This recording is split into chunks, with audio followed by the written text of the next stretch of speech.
Hi hello నమస్తే ఎలా ఉన్నారు అందరూ? ఏంటా గిన్నెనే చిక్కుడుగాయ పచ్చడి చేశానండి. చూసారా కలరు ఎంత కలర్ఫుల్గా వచ్చిందో. మరి ఎలా చేశాను, ఏం చేశాను, ఏమేమి వేసామో చూద్దామా? మరి రండి, లేట్ ఎందుకు, చూపిస్తా ఎంత కలర్ఫుల్గా వచ్చిందో. ఇది 6 మంత్స్ దాకా ఉంటుందండి. ఫ్రిడ్జ్లో పెట్టుకుంటే 6 మంత్స్ దాకా ఉంటుంది, బయట అయితే 3 మంత్స్ దాకా ఉంటుంది. మనకు అంతసేపు ఏమి ఉండదు. రైస్లోని మనం చూసిన వెంటనే మనకి నోరు ఊరుతూ ఉంటుంది. పెరుగులోనైనా, రైస్లోనైనా, దోశల్లోనైనా చాలా బాగుందండి. మేమైతే చాలా దాకా అంటే ఎంజాయ్ చేసాము. చాలా బాగా వచ్చింది. ఈ చిక్కుడుకాయ ఏంటంటే గింజ వచ్చేదాకా ఉంచుకోవాలి. చెట్టుకి గింజ వచ్చేలాగా ఉంటేనే చిక్కుడుకాయ అవుతుందండి. ఇంకా చిన్న చిక్కుడుకాయలు ఉంటాయి కదా, అవి కూడా వేసుకోవచ్చు. ఇవి పెద్ద చిక్కుడుకాయలు నా దగ్గర ఉన్నవి చేశాను, కానీ ఇది కూడా చాలా బాగా వచ్చింది. మరి చూసేద్దాము, ఇంకా లేట్ ఎందుకు, రండి. చూసారా అందరూ, ఈరోజు చిక్కుడుకాయలండి మా గార్డెన్లో కాసాయి. హార్వెస్ట్ చేస్తాము, ఆరబెట్టుకున్నానండి. ఇటు అటు ఉన్నాయి కదండి నార, ఇది ఇటు అటు తీసేసానండి. తీసేసినవి ఇప్పుడు వేపుకోవాలండి. ఇది ఏంటంటే నిలవ పచ్చడి చేద్దామని ప్రిపేర్ అవుతున్నాను. మరి చేసేద్దాం, ఇంకా లేట్ ఎందుకు. ఇవి ముక్కలు చేయొద్దండి, ఇలాగే వేపుకోండి. మీకు ఇంకా చిన్న చిక్కుడు అంటారు కదండి, ఆ చిన్న చిక్కుడు దొరికితే ఇంకా మంచిదండి.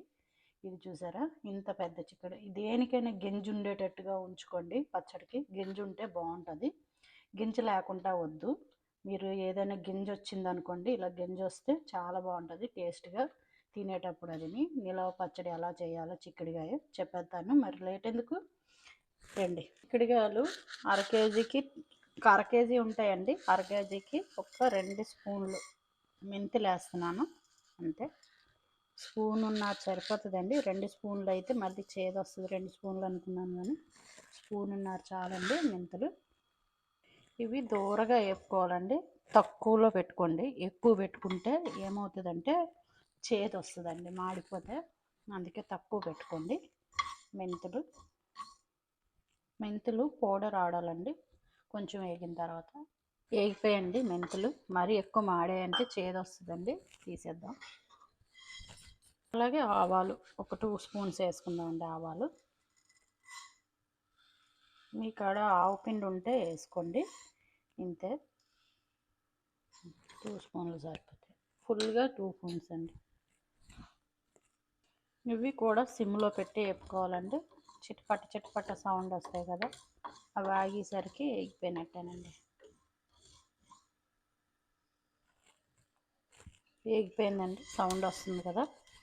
ఇవి కూడా వేగిపోయి తీసేద్దాం.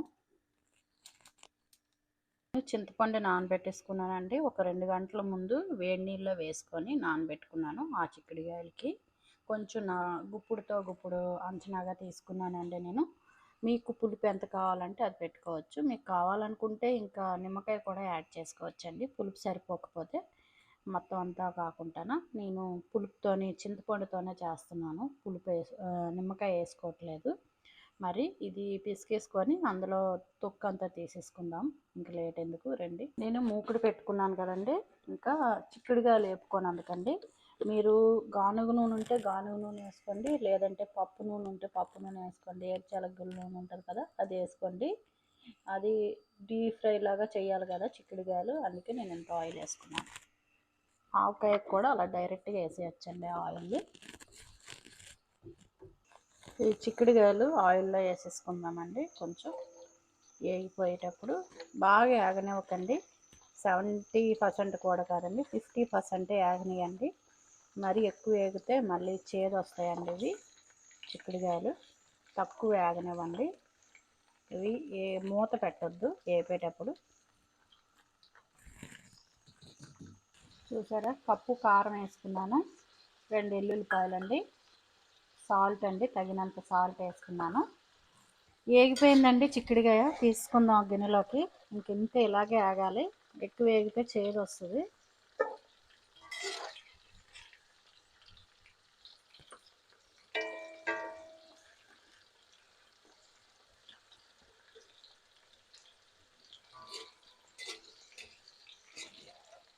ఇలా అందులో తీసుకోవడమే. ఇలా చూసారా, ఆయిల్ ఆవకాయకి అంతా సరిపోతుందండి, ఎక్కువ ఏం అవ్వదు, ఇంకా పడుతుంది. ఈ ఎల్లుల్లిపాయలు ఉన్నాయి కదండి, ఇవి కచ్చాపిచ్చగా మిక్సీ చేసుకుందాం. చూసారుగా, ఈ అల్లం అయినండి, ఓన్లీ గార్లిక్ మిక్సీ చేసుకున్నానండి. చూసారా, కొంచెం వెల్లుల్లిపాయలు ఉన్నాయి పర్వాలేదండి, బాగానే ఉంటుంది. కచ్చాపిచ్చగా చేసుకుందాం. ఆయిల్లో వేసుకుందాం. కొంచెం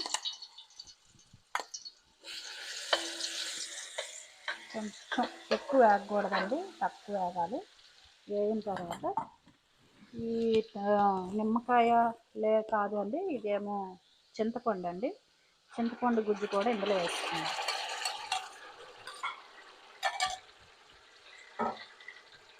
ఇది వేసుకుందాం. అలా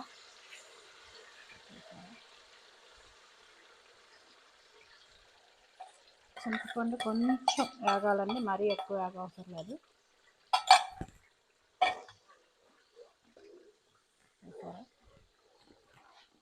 నేను ఆల్రెడీగా కొంచెంసేపు 5 minutes ఉడకబెట్టాను నేను ఆల్రెడీ స్టవ్ మీద చింతపండు గుజ్జుని. ఇందులోనే సాల్ట్ వేసుకున్నాను.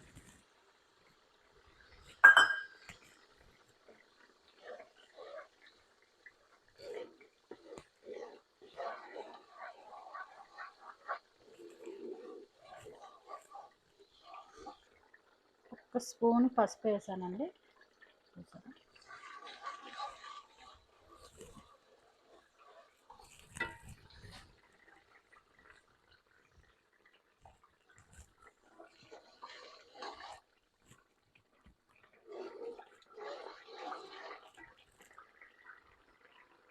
ఇంకా చిక్కుడుకాయ లేపుకున్నాం కదండి, ఆ చిక్కుడుకాయ దాంట్లో వేసుకుందాం. ఇంకా అన్నీ ఇందులో కారం వేసేద్దాం అండి కప్పుతాను. ఇంకా నేను ఆవాలు మెంతులు పౌడర్ ఆడేసుకున్నాను. ఇప్పుడు ఇది చింతపండు కూడా ఇందులో వేసేస్తున్నాను.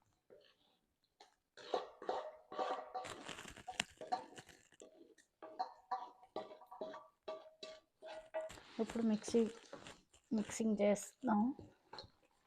ఏది సరిపోయినా ఇప్పుడు మళ్ళీ టేస్ట్ చూసి వేసుకోవచ్చండి, ఏం పర్లేదు. ఇంకా చిక్కుడుకాయ పచ్చడి ఏమైనా ఎక్కువైపోతే కొంచెం నిమ్మకాయ రసం వేసుకోండి, తగ్గిపోతుంది. కారం ఎక్కువైనా ఏమైనా ఎక్కువైనా.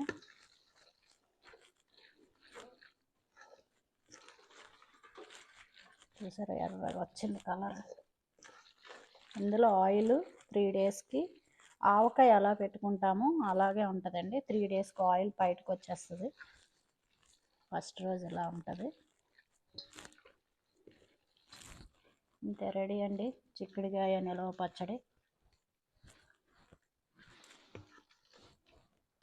కొంచెం పోపు వేసుకోవాలండి లాస్ట్లోని, అన్నీ అయిపోయిన తర్వాత పోపు వేసుకుందాం. పోపు అంటే ఏమీ లేదండి, కొన్ని ఆవాలు, కొంచెం ఆవాలు వేసుకోవాలి, కొంచెం మినప్పప్పు అండి, కొద్దిగా జీలకర్ర కొంచెం వేసుకోవాలండి. ఇష్టం ఉంటే వేసుకోండి, లేకపోతే లేదు. జీలకర్ర, కొంచెం ఎండుమిరపకాయలు, కొద్దిగా ఇంగవండి, ఇంగవ కొంచెం యాడ్ చేస్తున్నాను, ఒక 1/2 స్పూను. కొంచెం కరివేపాకండి, ఒక రెబ్బంతను. పోపు అయ్యిందండి, దీంట్లో వేసుకుందాం. అంతే, అయిపోయిందండి. రెడీ చిక్కుడుకాయ పచ్చడి అండి. ఇది చాలా బాగుంటుందండి, ట్రై చేయండి. మొత్తం అంతా ఎంత టేస్ట్ మాత్రం చాలా బాగుంది. నేను వేసినట్టుగా వేయండి, చాలా బాగుంది టేస్ట్. కలుపుకోవడం అనండి అది. మీకు ఇంగువ ఇష్టం ఉంటే వేసుకోండి, లేకపోతే లేదు. ఇంగువ అయిపోయిందండి పచ్చడి. చూసారా, ఈ ఆయిల్ పైకి వస్తుందండి. ఒక 2 days తర్వాత మూత పెట్టేసుకుందాం. 2 days తర్వాత ఓపెన్ చేసి చూపిస్తాను. కొంచెం గిన్నెలో అన్నం వేసుకున్నామండి. చూడండి, కొంచెం నెయ్యి వేసుకుందాం, కొద్దిగా నెయ్యి, అలా అంతే. కొంచెం నెయ్యి వేసుకొని ఉందాం అన్నం. చూడండి, దీంట్లో కలిపి ఇంకా కొద్దిగా పడుతుందేమోనండి అన్నం మాత్రం. కొంచెం నాకు కారం ఎక్కువ తింటాం, అందుకనే నెయ్యి వేసాను, మరి కారం ఏమి ఉండదు. సరే